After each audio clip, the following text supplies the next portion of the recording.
The Blythe Girls, Helen, Margie, and Rose. Chapter 1. Uprooted. "Well, here we are." Rose Blythe, fair-haired, blue-eyed, and pretty, sat down upon one of the several upturned trunks and looked about her disconsolately.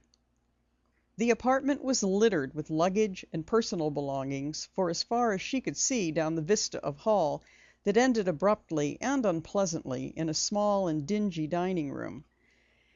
Everywhere was disorder and confusion, the inevitable result of a hasty moving.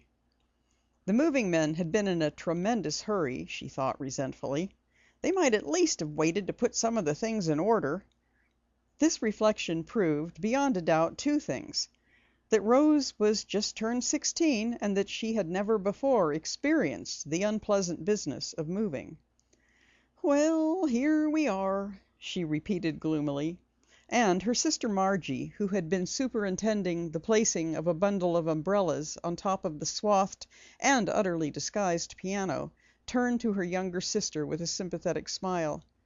"Cheer up, child," she said in the cheery tone that always seemed to be hiding a laugh. "It really isn't as bad as you look. Just wait till we get things straightened out a bit. You won't know the place." Margie Blythe was only a year and a half older than Rose, but she seemed more than that. Perhaps it was her dark hair that made the difference. Or perhaps it was only the fact that she was, by nature, practical and clear-thinking, acting often as a check upon her more temperamental sister. Helen, the third and oldest of the Blythe girls, came in from a last conference with the moving men. "They are gone," she announced, sinking down upon an immense old couch that seemed far too large for the tiny dining room. "And most of our money has gone with them, too. I never knew moving was so expensive." "Well, if we have enough left to buy us an evening meal, you had better stand and deliver at once, my dear," said Margie, reaching energetically for her hat. But Rose had crushed her own small straw upon her golden curls and had already possessed herself of the family pocketbook. "I'll go, Margie," she announced, glad enough to be away from the disheartening confusion for a little while. "You stay with Helen and rest a while." "Oh, yes, we'll rest," said Margie ironically, while Helen called anxiously after the youngest: "Don't bring in pickled pig's feet and potato salad the way you did last time, Kitty. We want something filling, you know." "Sure.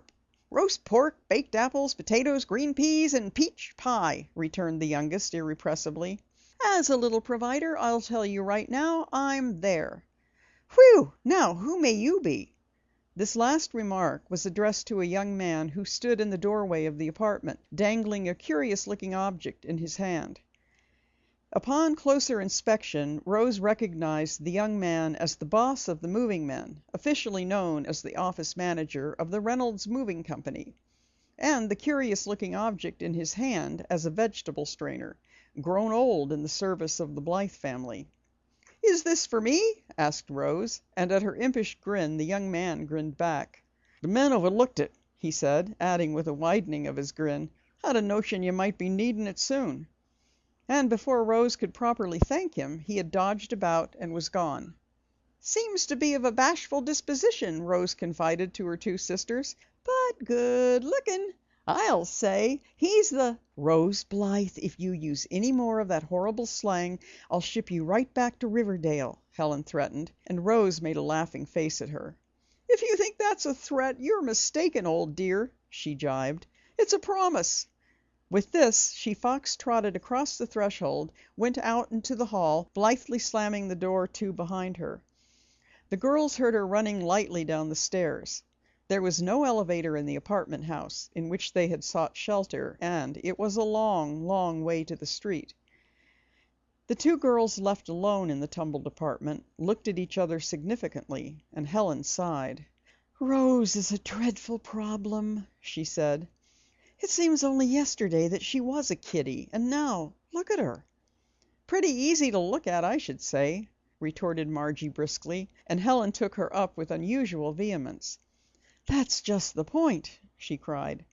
"If Rose were an ugly duckling, I shouldn't worry.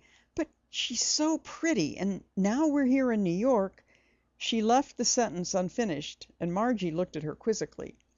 Adrift in a big city, is that it?" she asked, and Helen laughed. "Not exactly adrift, as long as we have this apartment to anchor to," she said. Then she gave a glance of discouragement at the confusion around her. "But isn't it an awful place?" she asked. "Well, we won't make it any better by sitting and looking at it," suggested Margie practically. "Anyway, the view from the windows isn't so bad." Margie crossed over to one of the large windows in the living room, and her sister followed, putting an arm around her shoulders. What they saw was, as Margie had said, not so bad. The apartment house in which they had taken refuge was situated on a rather steep rise of ground, and before it was a gently sloping vista of open lots and scattered apartment houses.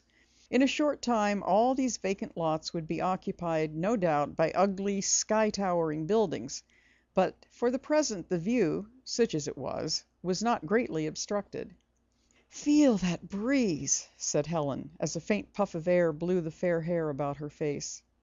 "And listen to that hurdy-gurdy," retorted her sister disgustedly, as she leaned farther out the window to get a better view of the wilted-looking musician and his decrepit hand organ.